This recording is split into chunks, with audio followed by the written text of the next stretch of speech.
Mr. Mbalula, thank you so much for gracing us with your presence. I have been asking for an interview with you for how long, but finally it happens.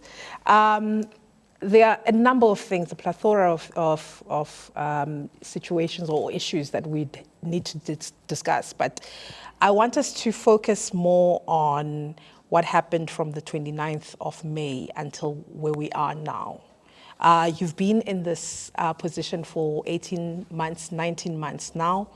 Could not have been easy for you as the first Secretary General to transverse this kind of situation in the ANC.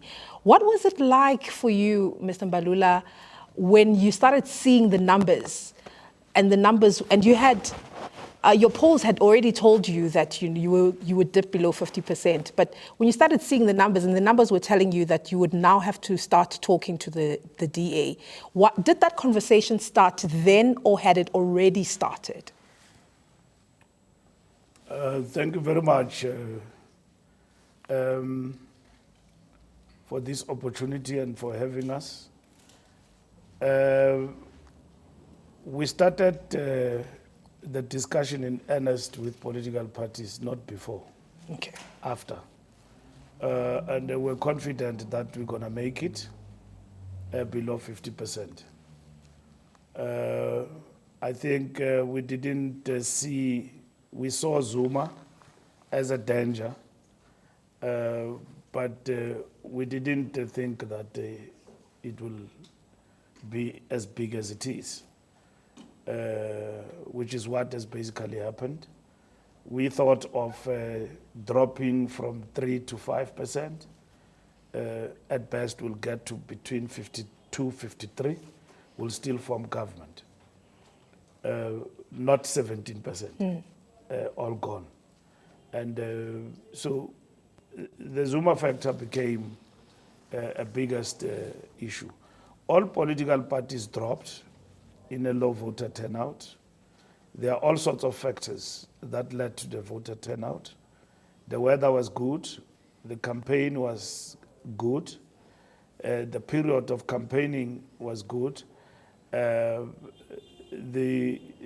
low voter turnout during the week on a Wednesday, when we had an expectation that it will be bigger, was also something that affected us. But even in the low voter turnout, we're still confident that we'll garner about 8 million people to vote for us, and so on.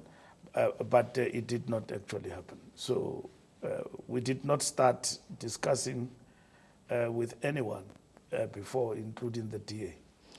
When you making your own assessments, and I imagine that you've started making an assessment of what happened, how you got to 17% of your votes in a decrease. Do you only attribute it to the low voter turnout? What are other attributing factors? I ask this because even during the times of nominations by the branches, it wasn't as significant as one would have expected from the ANC. Was there a problem within the structures itself going into these elections?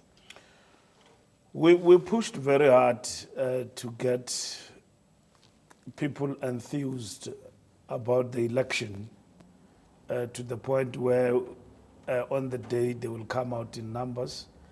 We got good numbers in terms of volunteers on the ground. We got good numbers and good crowds in terms of our events. We ran a smart campaign, which we knew at what point it must peak, and it did. I think the issue of political voter apathy due to factors in the economy have affected the general populace in our base in a big way. And you can see that to get that 5 million is not a child's play. It meant that we really had to dig deep into our reserves. We got a big support from our stalwarts. As much as Zuma left, we got a big endorsement from Thabo Mbeki. So it will tell you where that 6 million come from. Otherwise, it would have been worse. Because we came into this election with a number of factors that counted against us. First, the mood in the country was not all good, but it did not favor the ANC as a ruling party. We had to deal with external factors and support to what we may characterize as regime change in South Africa. Quite emboldened, and a lot of resources and a lot of political parties were formed to get us below 50%. And also, Zuma came with MK Party, which then became a factor, but also the strategy he played and the tactic, I think that I'm still a member. It counted in his favor. He left with a lot of ANC people and ANC support, in particular in KwaZulu-Natal. You must remember that in 2009, when the ANC was dropping from 2/3 majority in 2004 from Thabo Mbeki, 2009 Zuma became a president, and we had lost KZN in the elections. And then we had increased slightly to about 47% in 2004, 1 million vote from Natal we got. In 2009, the NFP was formed, and Jacob Zuma became the president of the ANC. KZN cushioned us with 2 million votes in our favor, and we got 65%. And Jacob Zuma became the president. So we then took KZN totally out of the hands of the IFP. And that factor played itself out in this election. With the departure of Isilo Samabandla, may his soul rest in peace, and Umntwana Ubuthelezi, Zuma became a factor in KZN. IFP was not really a big challenge for us.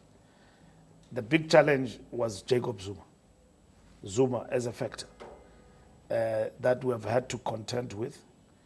So nothing was there to cushion us, and that vote, 2.3 million, that 2 million left us and then went into the hands of Jacob Zuma, nowhere else.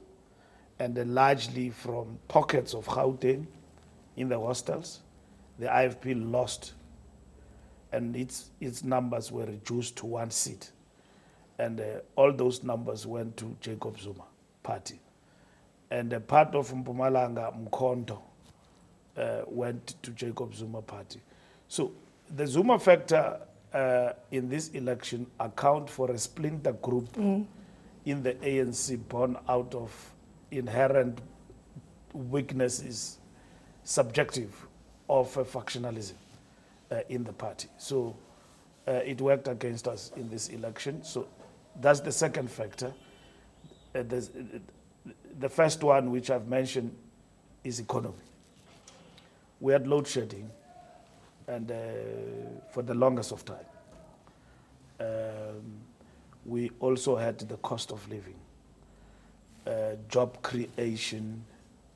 There's what I may characterize, in a lack of better word, a stalemate of job creation in the Republic. Numbers of unemployed increased, so that dampened the spirit. Meaning, there is nothing that urged me to stand up and vote because I'm unemployed anyway. And the economy is not doing well. As much as we increased our social security net to look after the unemployed and the poor and all of that, but quite clearly people want to do things for themselves. They want to work. They want to participate in the economy. Load shedding must go. And then a number of factors, the underperforming local government in terms of service delivery. When we went to houses, people opened their homes for us left and right, but they acknowledged that in the past 30 years, a lot of improvements have been made, but they continue to complain and to cry about local government, completely demobilized. So when the numbers did not come up as we would have expected, it was quite clear that those factors did count against us in a big way. You've steered me towards former President Jacob Zuma, and I was going to go there later on, but since we are there now, one then wonders, Nobala, did you underestimate his influence? I'm talking before December 16th, in that former President Jacob Zuma had a very fractured relationship with the top seven. There were even talks that, he was blue-ticking you, you specifically, and your DSG, Unomvula Mokonyane, and that you had not, in fact, the KZN PC had campaigned on the ticket that it would support former President Jacob Zuma, but it did not during his times with these challenges with the courts. Do you think there was an underestimation of his influence in the country and an estimation of his influence in KZN and even with your own members? No, we knew that Zuma is a factor all time. I mean, that's why at the platform of the national conference, I did speak to him directly and said it's about time that we talk.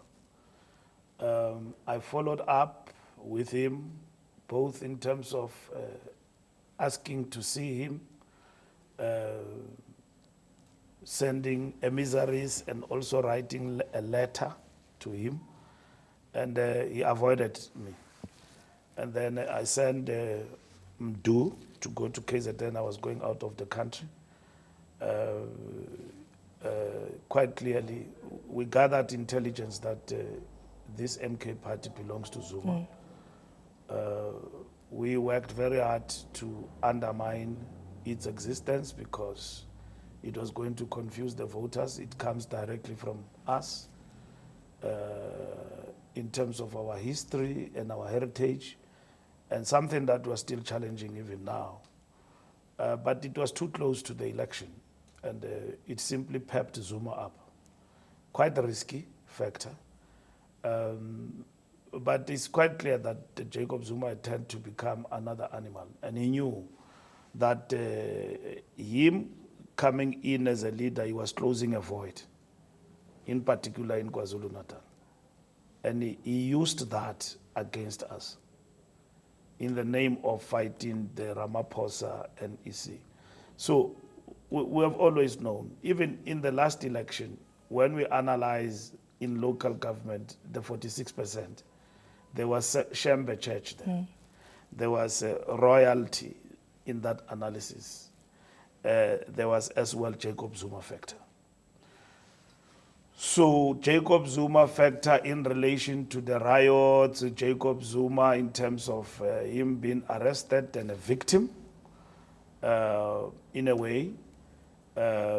So that undermined the hegemony of the ANC. Jacob Zuma himself participated in the campaign and said that people must not hate the ANC.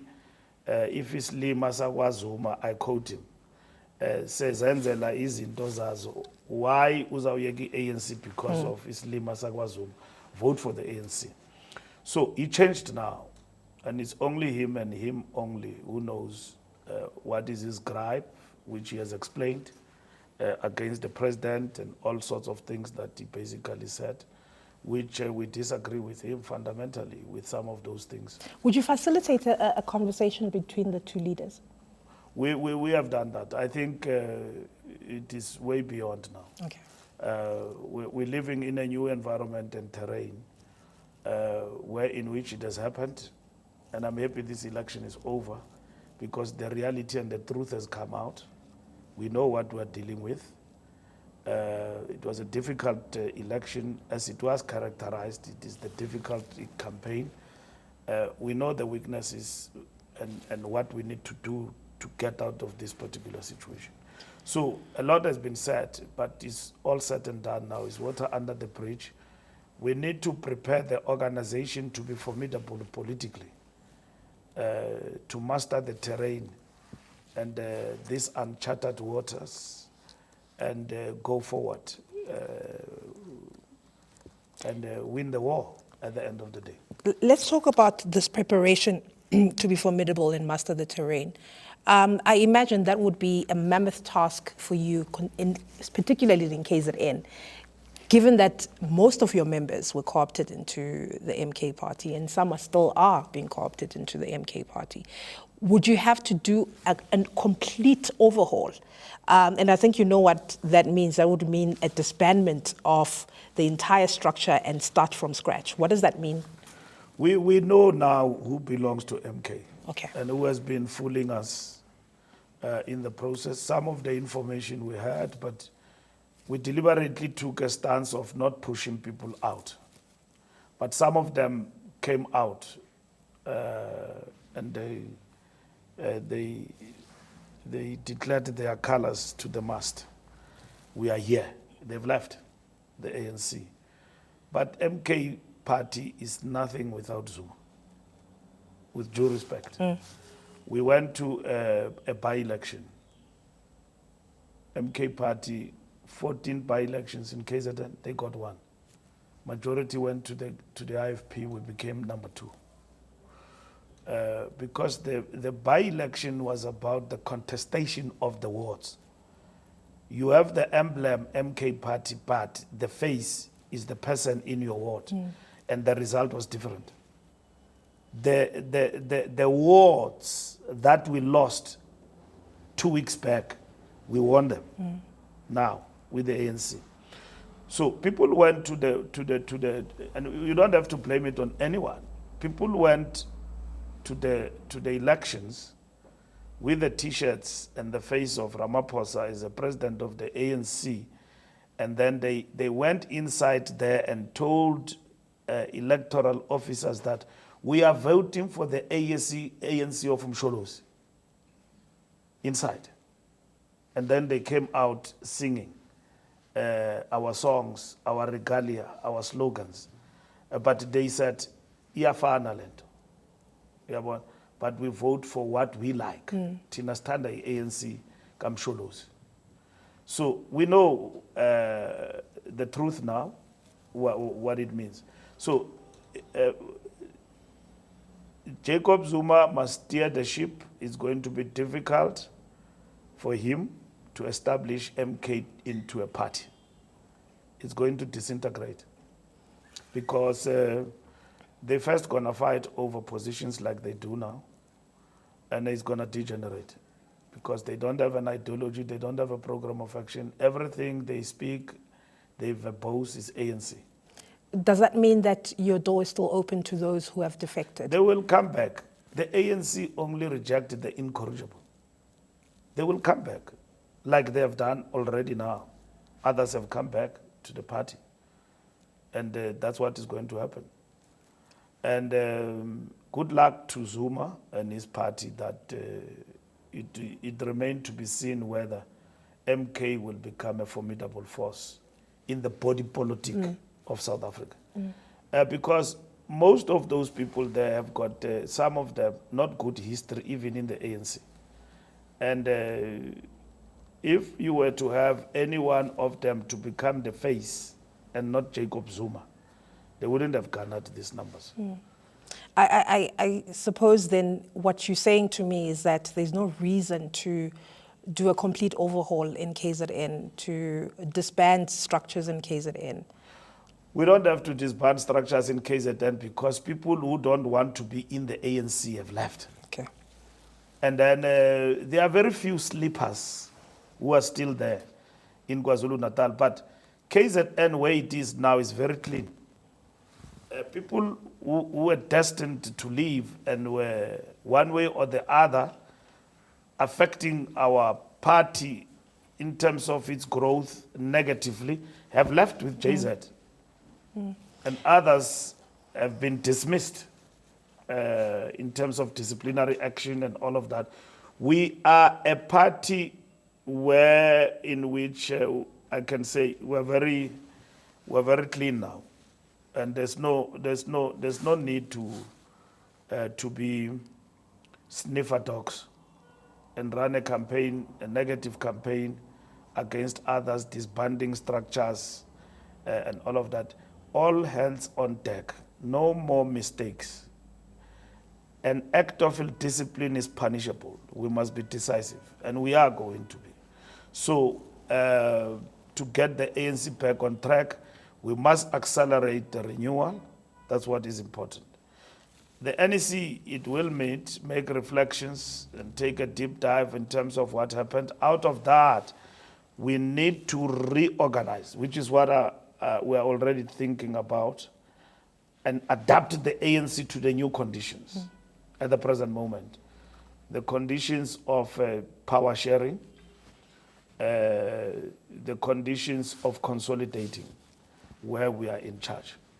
I suppose that adaptation means that you and this house that we're in right now has to be resourced, aggressive resourcing in Luthuli House to ensure that your policies are implemented. Minister Njaveni was just talking yesterday, I believe, where she talked about Vision 2030 and the NDP being the filter which parties will look to in terms of implementing policy in government. So what does it mean for you at Luthuli House, this adaptation? We are already in the process of implementing what is called the reorganization of the ANC, which structure has been adopted. It's just to panel beat it right now. We'll present it in the next coming NEC, not later than that. This period also, now that the elections is over, we're going to another election. This year, it gave us an opportunity to reorganize ourselves without pressures of the election. I can tell you that you'll see a different ANC getting into the local government. We need to build our research capacity. Phoebe is full-time, and the team, they need to beef up to support our ministers and the legislature, particularly the National Assembly, but also to police our ministers, everybody, to police the policy itself in terms of its implementation. Are we making headways? And ANC doesn't have to start from afresh. Our manifesto is our program of action. This weekend and next week, we have said, no lekgotla. Let government deployees go and panel beat the implementation of the program of action for the state, which largely must be defined by the manifesto 6 priorities of the African National Congress. We will back them up organizationally. The biggest enemy and animal in the ANC is a social distance with our people. Yeah. We cannot afford that. It was very painful in the election to get into the houses of people whom we see they love the ANC, but in their faces, they were really, really distraught and disappointed. Our public representatives, our councillors, we control the biggest wards, many wards in the Republic. We need to talk a different story. It must be a different story in terms of our connection with the people. It must be a central focal point. We have been looking too much inward. Yeah. Everybody expects that the ANC will get out of this bruising, threatening, existential situation for the ANC.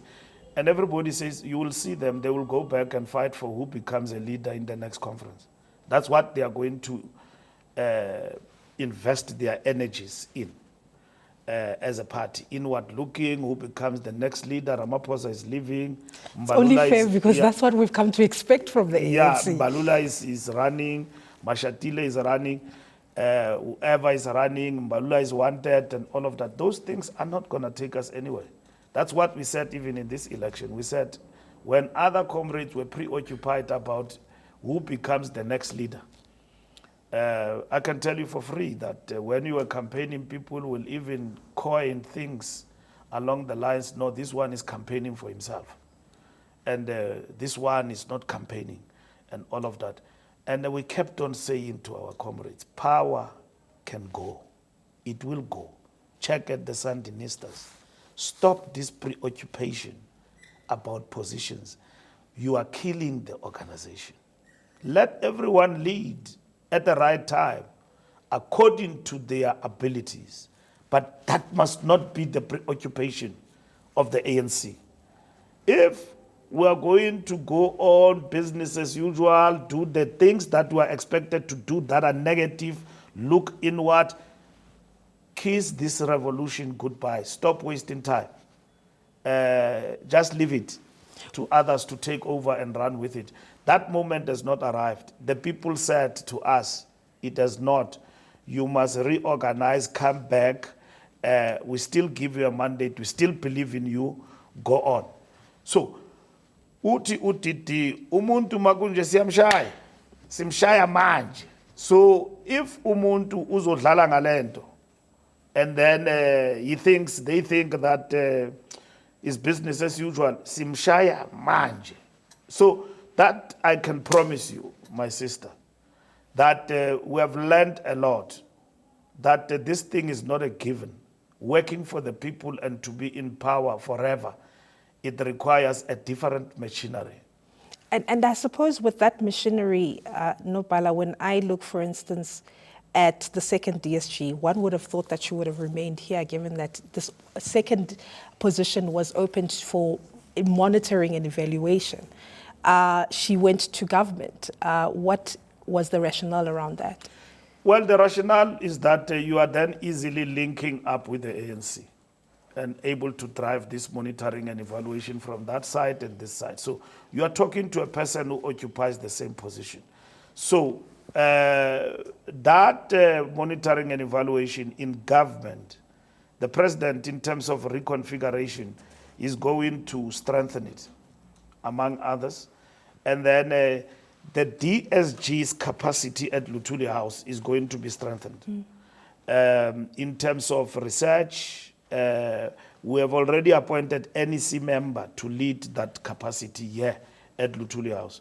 So it's going to reinforce each other very nicely, but in the context of the GNU as well, it's going to be necessary to monitor and do a dipstick in terms of ANC performance in government. And that department linking up with the DSG on a full-time basis, but in government is still good. Here at Luthuli House, we are not depleted. Okay. I think at the political level, I work very well with Nomvula. We have not been inward looking, squabbling and all of that. She's got the right energy. She respects me. I respect her. That's what is important. We don't make each other favors. You know, it's unbelievable, the camaraderie between us. It's not like we're tolerant to each other. We've got good people, Makura. Here at Luthuli House, we had him do, now he's gone, we must replace him. Who else is full-time here? We've got Phoebe, he's full-time, we've got the TG. The TG has been doing a great job to keep us afloat, to pay us salaries, very good salaries every month, without fail.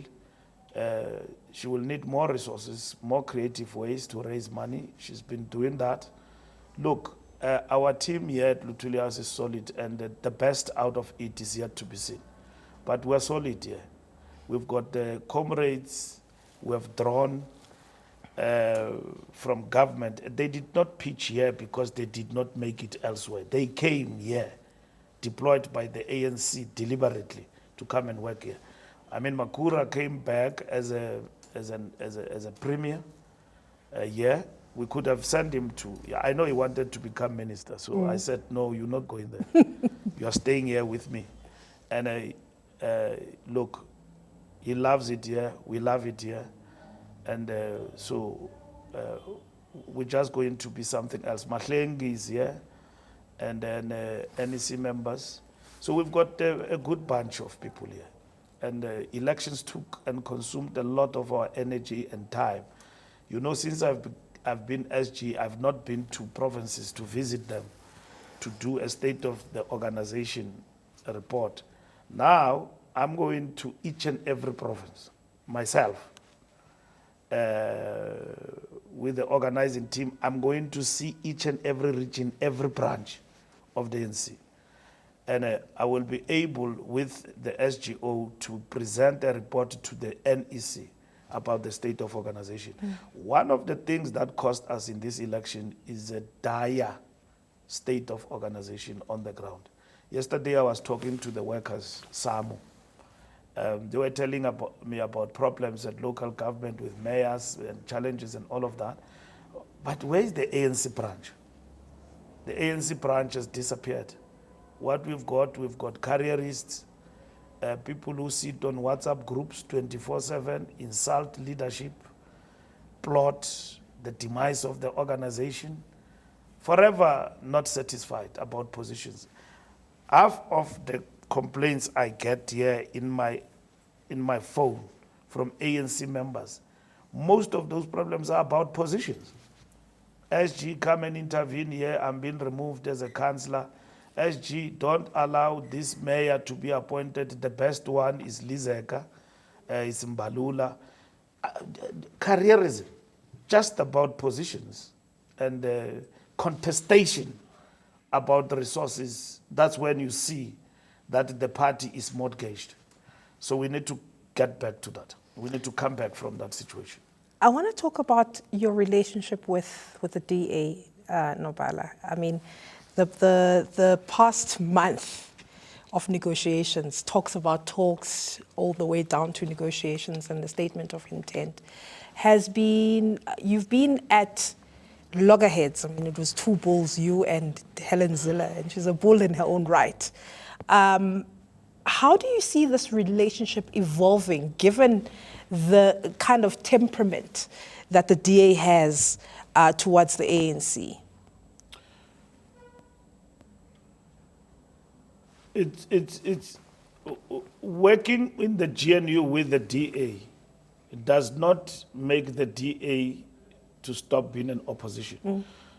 You can see also the direction that is taken by their ministers. I'm a DA minister. It is not done in government.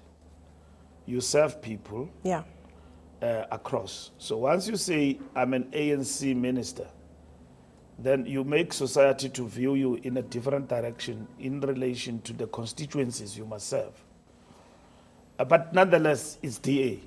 So they will want not to be swallowed to maintain their identity as opposition, even in government. How is that going to play out in the context of the Constitution and the functioning of the executive is to be seen. But we have put checks and balances in place in relation to how we must deal with matters that may be difficult going forward between the parties, not only DA, all parties who are serving in the GNU. The deadlock mechanisms, is that what you're talking about? Yeah, the deadlock breaking mechanisms, and if there is an impasse on matters of policy and all of that, what are we going to do with that? So that is the second phase of this discussion we have not had with all parties. We have a statement of intent.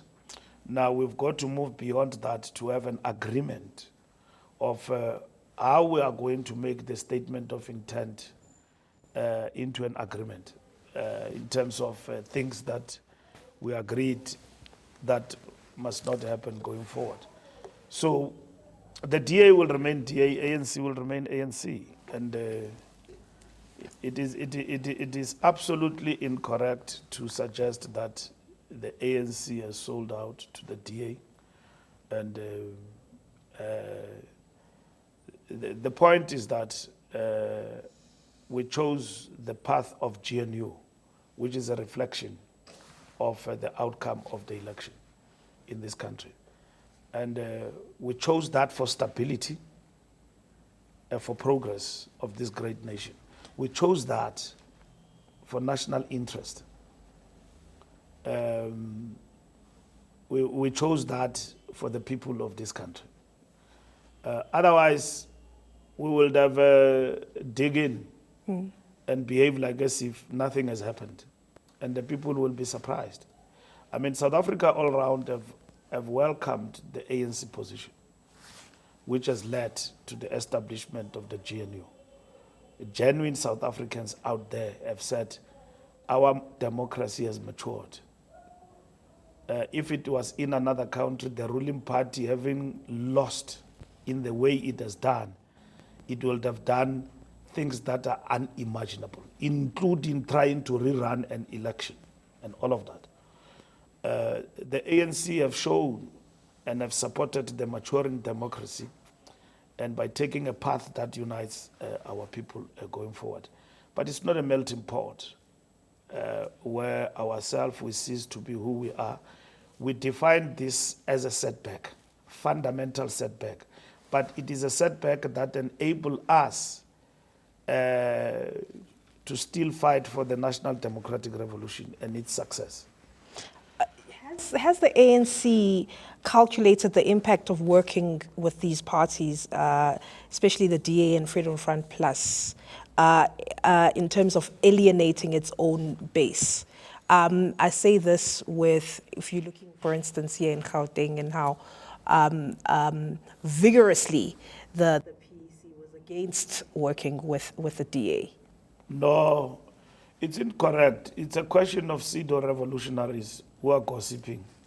There's never been a vigorous campaign to isolate and not working with DA.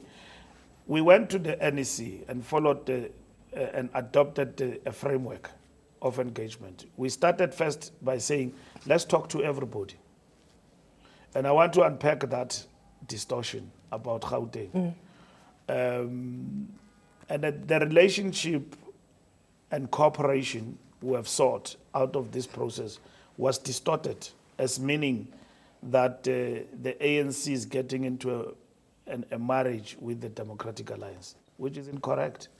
We and the DA are like water and oil. We are like that. But for ideologically opposed. Yes, and for national interest, we came together to work in the GNU arrangement. The DA initially in the discussions was more in favor of Grand Coalition? not Grand Coalition, confidence and supply model, which is minority government.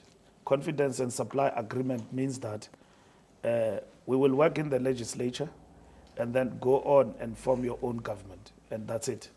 But they reviewed, they said, no, we want to participate within government. And all other parties agreed, except for MK. I don't know what they stand for, because they were back and forth about whether they come in government and put preconditions about our president. But they said it's not a red line, MK party, but they put that as a precondition, and then they disappeared in the mix, because MK party is run by Zuma. So up until you meet with Zuma, I don't believe anyone who have met should be taken serious. Had you met with Zuma? Have you met with Zuma at all? We've never met with Zuma. Zuma has sent people who claimed that they are being sent by him. Okay.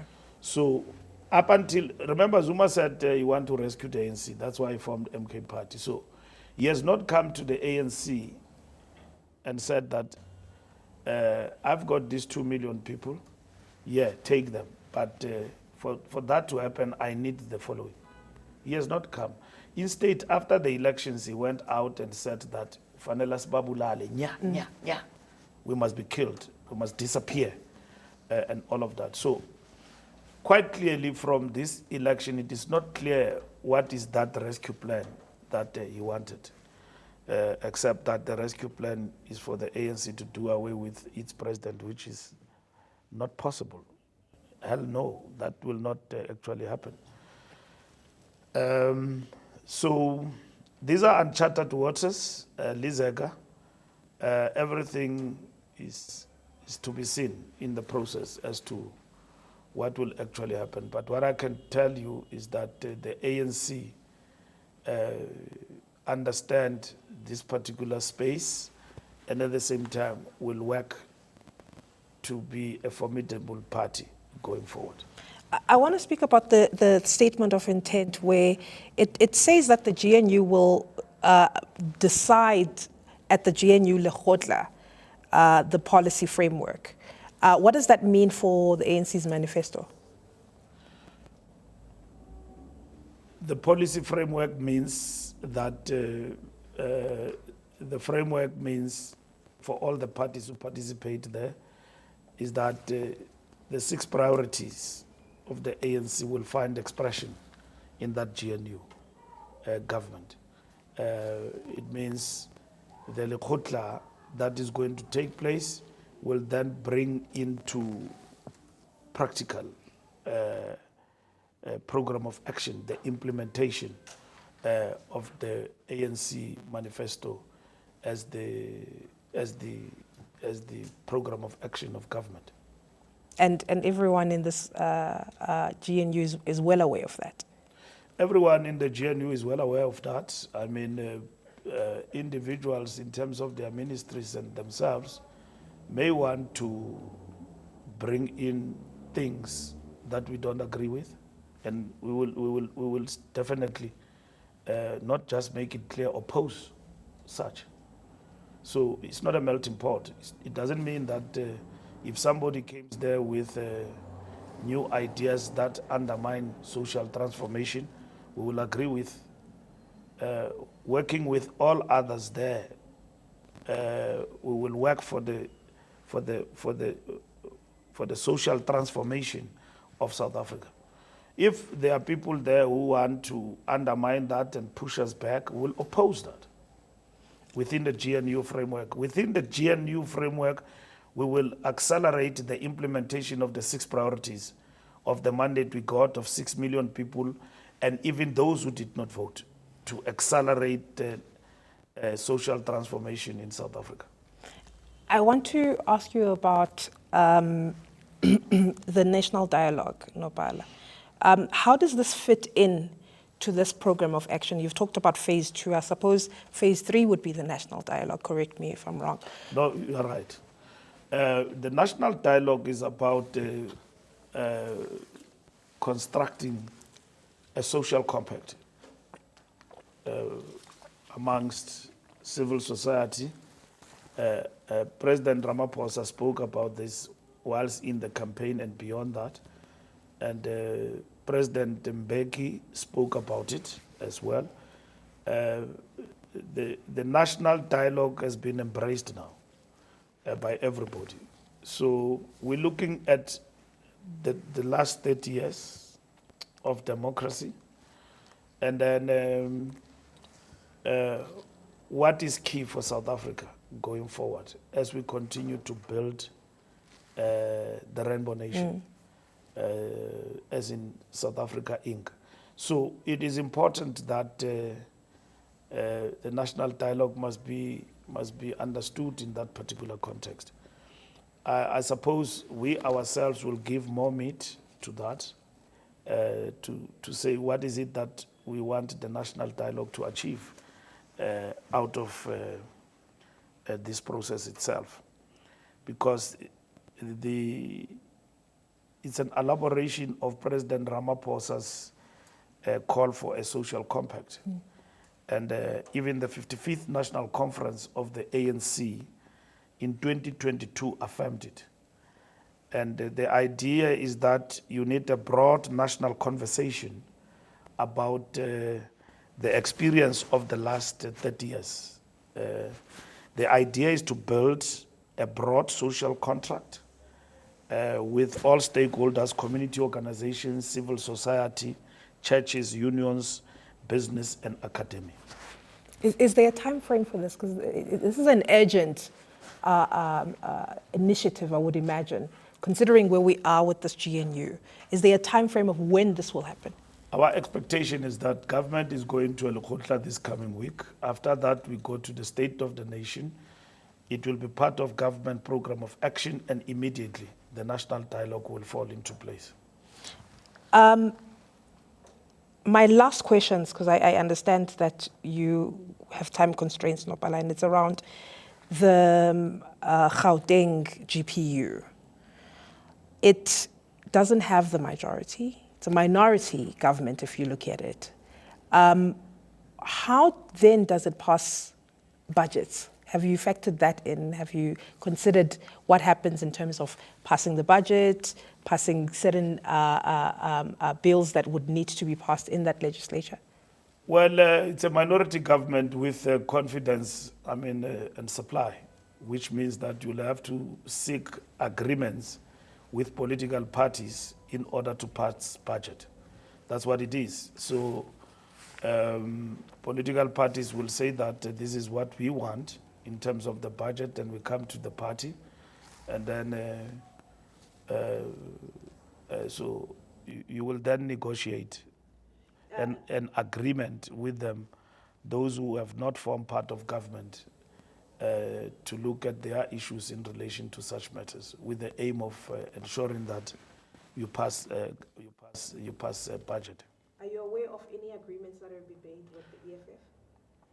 No, I'm not aware of, but I'm aware of engagement with the EFF and the MK party and all other parties within the Gauteng GNU arrangement.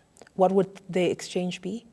No, it was the talks about talks, where they basically said they don't want to come in, and then they subscribe to confidence and supply, and not to grand coalition with the ANC. They understand the strategic framework of the ANC and the path we have chosen of a GNU. So that on their part constrained their involvement. So that is it. So confidence and supply is the one that will run supreme in Gauteng.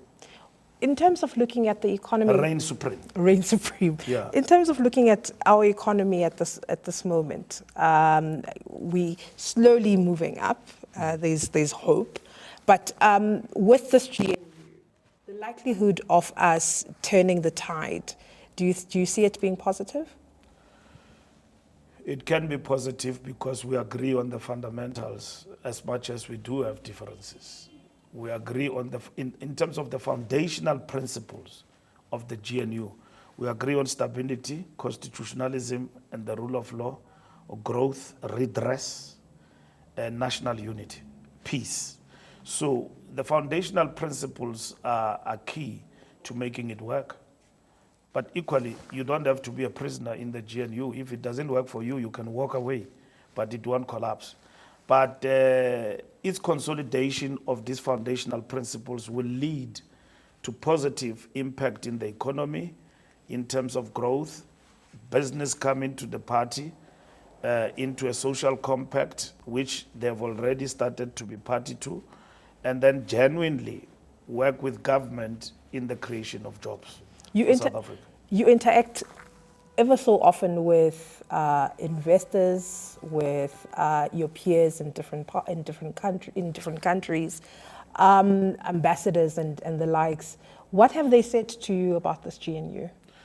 They are very positive because they say that in other countries, I think the other country had more than 100 days to try and form a government post the elections, a coalition government and so on. In South Africa, it was quite quick, and it happened within a very short space of time. So they acknowledge the leadership of South Africa. We didn't have to get international observers and the countries to come here and assist us. We did it our own way, South African way, bloodless, and we did it our own South African way by increasing the index in the world of solution-driven country. We got where we got to out of our own. We got our own truth and reconciliation. We've got our own GNU. You guys have been predicting that there will be a coalition in South Africa, what's going to happen, and all of that. And that will the ANC accept the outcome of the election and all of that. Once more, we have shown, like others predicted, that this will be our 1994. It was in many ways. Maturity, decisive leadership, and maturing democracy. So, siyakhula.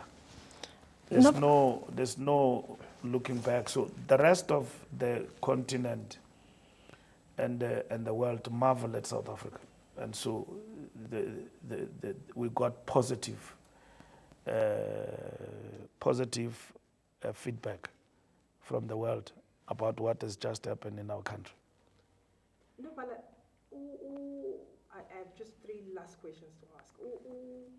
Helen Zille spoke to Sam Kokeli for the Sunday Times last week, where she said that they were actually prepared to walk away. They were going to walk away to some extent in the discussions with the ANC, particularly the discussions between Mr. John Steenhuisen, now Minister John Steenhuisen, and President Ramaphosa. Were you prepared to go into this GNU without the DA? Read the letter of the president. You'll leave it there. Yeah. We worked for this GNU genuinely, and we're not just going to create GNU for the sake of it. We had to give people who came into this GNU and the rest of South Africa genuine ministries. We gave the PAC land reform. It's not a favor. We know they will do well in relation to that, because others thought that we're just being woodwinked, ANC tactics and all of that, but they will still go and want to have it on their own. We didn't. We gave DA public works, agriculture, we gave good tourism, Al-Jama deputy social development, Holomisa defense, where he belongs. So we've got no fear. And this notion that there is a sellout concept and fear of the unknown, it's not there. Our comrades must acknowledge that we did not win election. And this notion of flirting with the EFF and MK party as though there is this black consciousness that has arisen, which is not even Stephen Biko's black consciousness. It's just opportunistic, driven, no ideological content to it, as though EFF and Umkhonto Wesizwe will be better than anyone else. They are the most dangerous, by the way, because they eat from our base. And then, in an actual fact, EFF, in one of our engagements with them, they said we are a dying party. We are better off to die in their hands than anyone else. That's what they said to us. So, and they said they wanted us removed surgically everywhere else. But they failed in relation to that. And to us, everyone is the same. They differ in degrees. And we are on our own. We are the only party that is driving a project, an ideological program that is called the National Democratic Revolution. Solid. Colonialism of a special type. The resolution of the South African question is primarily about addressing and resolving the national question, race, class, and gender, and taking our people out of poverty and underdevelopment. It's a program of action. It is there. What do they say? Concoction of ideologies coming together. DA is that side, we are this side. We know what we're dealing with. They know when they deal with us what we're dealing with. We are a party that will not do away with its character in terms of solidarity, fighting and supporting people, fighting for self-determination across the globe, and fighting for equity within the arrangement of the multilateralism in the world, in the institutions and organizations like the UN, and then that's who we are. Take it or leave it. We are the party that has got workers within its ranks and fight for workers' rights, and then we have institutionalized in terms of the constitution enshrined in this country, workers' rights and the defense of the rights of the working people. We are the party that has got a relationship with communists. We are a party that has got capitalist within its ranks. In our strategy and tactics, our engagement with business and capital, and let's talk capital, is unity and struggle of the opposite. We are not the Communist Party. Everybody belongs here. That's why it's a multi-ideological organization. It's unique in terms of its characteristics. How can we be a dying party? We are not. We have suffered a fundamental setback, and we analyze it and we see it among ourselves. It's written all over. EFF, DA, all small political parties combined did not defeat the ANC. Jacob Zuma did, coming out of the ranks of the African National Congress. Oliver Tambo was right. The ANC will never die.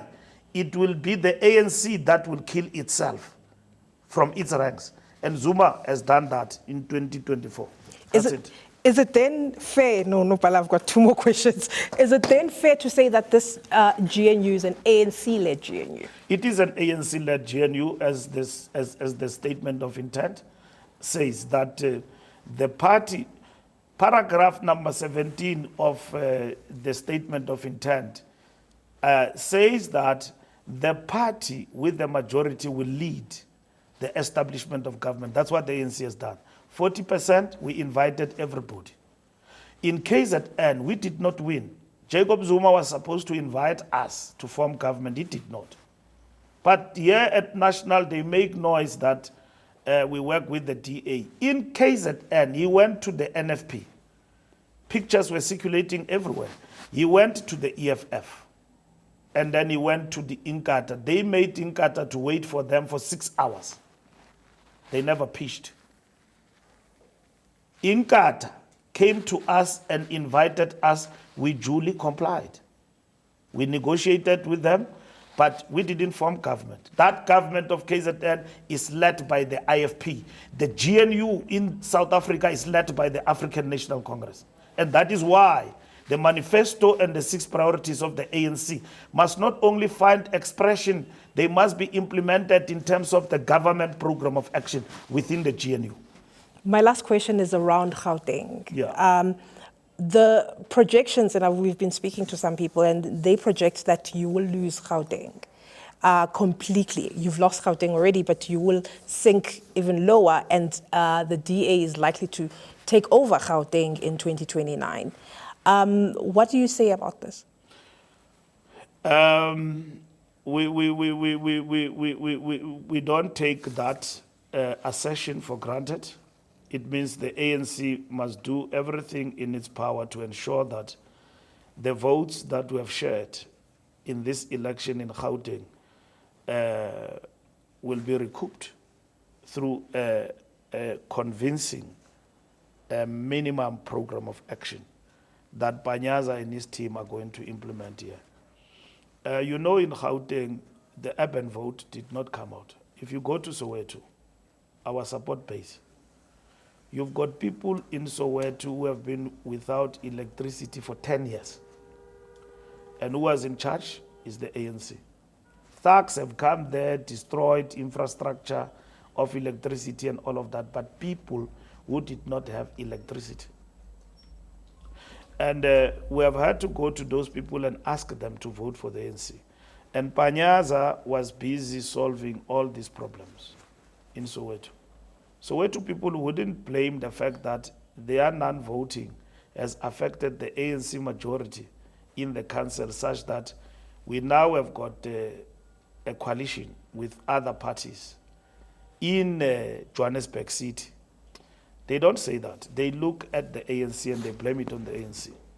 So we must use the majority we've got in Gauteng forming government to our advantage to do the right things to recoup the lost vote and re-energize, enthuse, and change the mood in the country and make people believe that, no, this is still on. We are not about to leave. Thank you. Thank you so much, SG, for your time. Thank you very much. Thank you. Thank you.